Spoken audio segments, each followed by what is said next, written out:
Hello friends, সর্বাণীর রান্নাঘরে সবাইকে স্বাগত জানাই। আমি আজকে বাঙালির খুবই প্রিয় মিষ্টি কালাকাঁদের রেসিপি শেয়ার করব। মিষ্টি খেতে আমরা প্রায় প্রত্যেকেই ভালোবাসি আর প্রায়শই মিষ্টির দোকান থেকে কিনে খেয়ে থাকি। তবে আজ আমি যে কালাকাঁদের রেসিপি শেয়ার করব তা আপনারা খুবই অনায়াসে বাড়িতেই বানিয়ে ফেলতে পারবেন আর তার স্বাদ হবে দোকানের মতোই সুস্বাদু।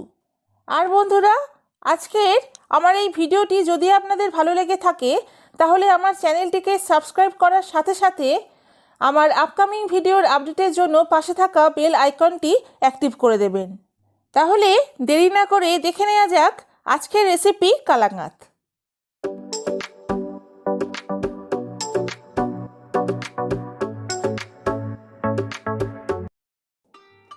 বন্ধুরা, আজকের রেসিপি কালাকাঁদের জন্য আমি নিয়েছি 1.5 লিটার ফুল ক্রিম মিল্ক।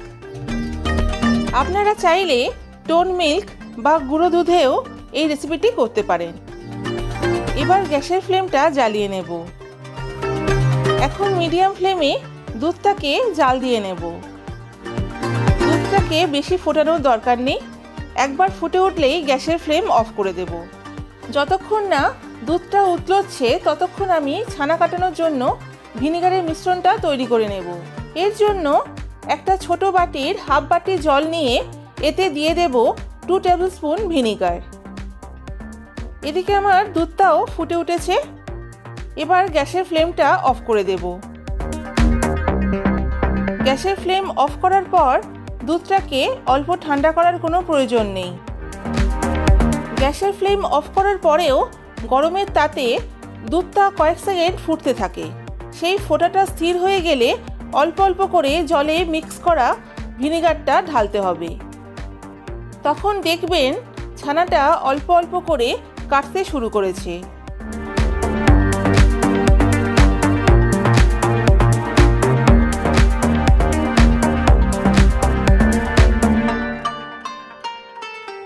দেখুন, আমার ছানা কাটানো হয়ে গেছে।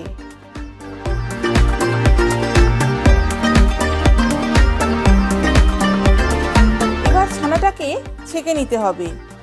এর জন্য যে কোনো একটা পাত্রের ওপর ছাঁকনি রেখে তার উপর একটা পাতলা কটনের কাপড় দিয়ে দেব। এবার অল্প অল্প করে কাটানো ছানাটা ঢালতে হবে।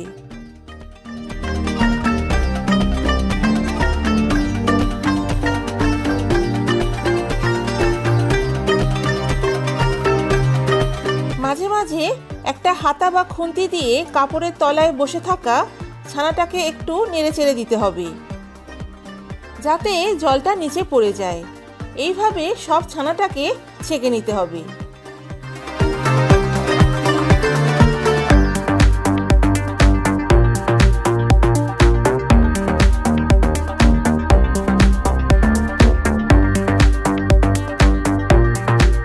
দেখুন, আমার পুরো ছানাটাই ছাঁকা হয়ে গেছে।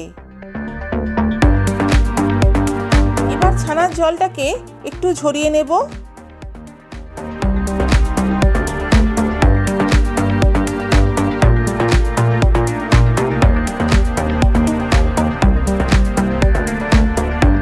এবার ছানাটাকে ভালো করে জল দিয়ে ধুয়ে নিতে হবে যাতে ভিনিগারের টক ভাবটা চলে যায়।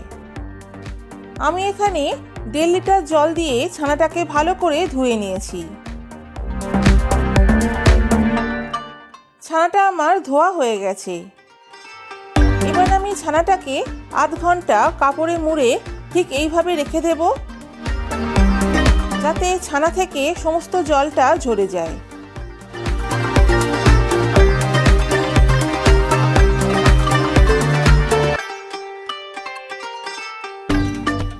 আধ ঘন্টা পর ছানাটাকে একটা ডিশে ঢেলে নেব। এবার ছানাটাকে হাত দিয়ে একটু ভেঙে দেব। কালাকাঁদ করার জন্য ছানাটাকে ম্যাশ করার কোনো প্রয়োজন নেই। বন্ধুরা, কালাকাঁদ যেহেতু একটু দানা দানা টাইপের হয় তাই আমি ছানাটা ম্যাশ করব না। এদিকে আমি একটা কড়ায় 1/2 লিটার ফুল ক্রিম দুধ নিয়েছি। এবার গ্যাসের ফ্লেম মিডিয়ামে রেখে হাফ লিটার দুধটাকে ক্রমাগত নেড়েচেড়ে 200 ml করব। আমি এখানে ফুল ক্রিম দুধ নিয়েছি, তাই আমি কোনো মিল্ক পাউডার এখানে মেশাচ্ছি না। যদি আপনারা টোন মিল্ক ব্যবহার করেন তবে 100 গ্রাম মতো মিল্ক পাউডার দুধের মধ্যে মিশিয়ে দেবেন। দেখুন দুধটা আমার বেশ ঘন হয়ে গেছে।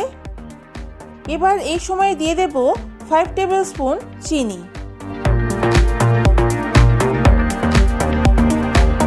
এমনিতেই কালাকাঁদ একটু কম মিষ্টি হলেই খেতে ভালো লাগে, তবে আপনারা যদি একটু বেশি মিষ্টি পছন্দ করেন তবে চিনির পরিমাণটা একটু বাড়িয়ে দেবেন। দেখুন ক্রমাগত নাড়াচাড়া করতে করতে চিনিটা দুধের মধ্যে একদম মেল্ট হয়ে গেছে। চিনি থেকে যেহেতু জল ছাড়ে তাই আমি আরও 1 মিনিট দুধটাকে ফুটিয়ে নিয়ে তারপর ছানাটা অ্যাড করব। দেখুন জল ঝরানো পুরো ছানাটাই আমি দুধের মধ্যে দিয়ে দিলাম।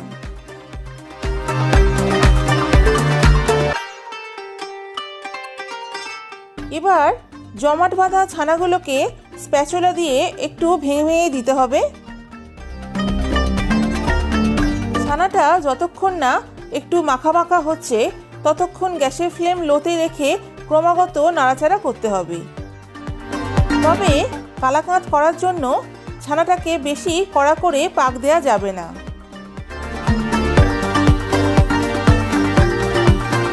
দেখুন কালাকাঁদের জন্য ছানার মিশ্রণটা আমার রেডি হয়ে গেছে। দেখতেই পাচ্ছেন কালাকাঁদ যেমন দানা দানা হয় তেমন এই ছানার মিশ্রণটাও দানাদার হয়েছে। এখন আরও 1.5 থেকে 2 মিনিট লো ফ্লেমে একটু নাড়াচাড়া করব।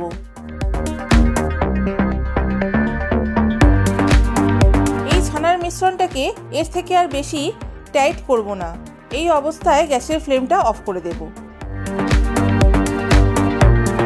এখন যে পাত্রে আমি কালাকাঁদটা সেট করব সেই পাত্রে আমি অল্প একটু ঘি দিয়ে ভালোভাবে ব্রাশ করে নেব। আপনারা ঘিয়ের পরিবর্তে বাটারও ব্যবহার করতে পারেন।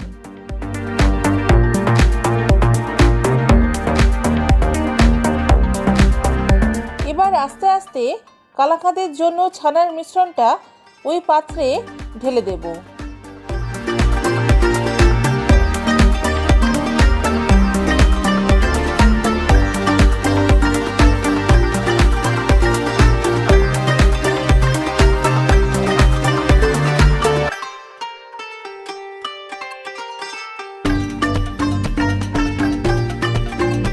এবার একটি স্প্যাচুলা দিয়ে ছানাটাকে চারিদিকে স্প্রেড করে ভালো করে সমান করে দেব।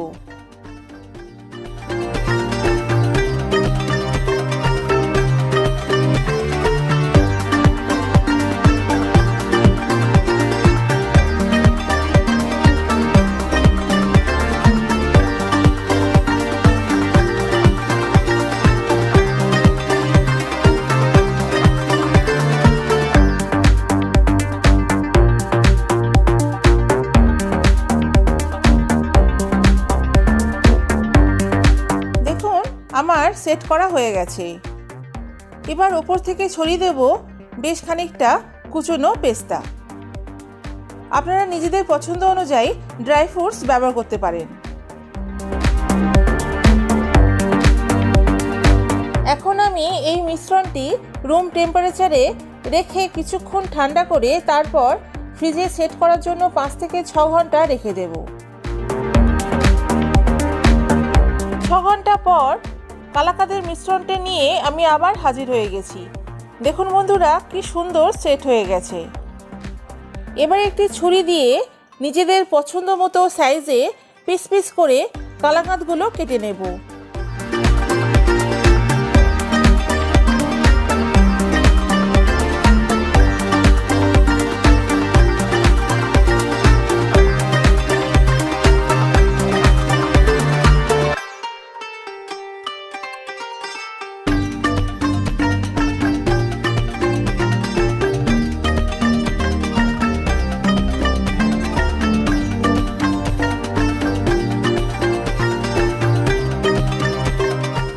দেখুন আমি এই রকম সাইজের কালাকাঁদগুলো কেটে নিয়েছি।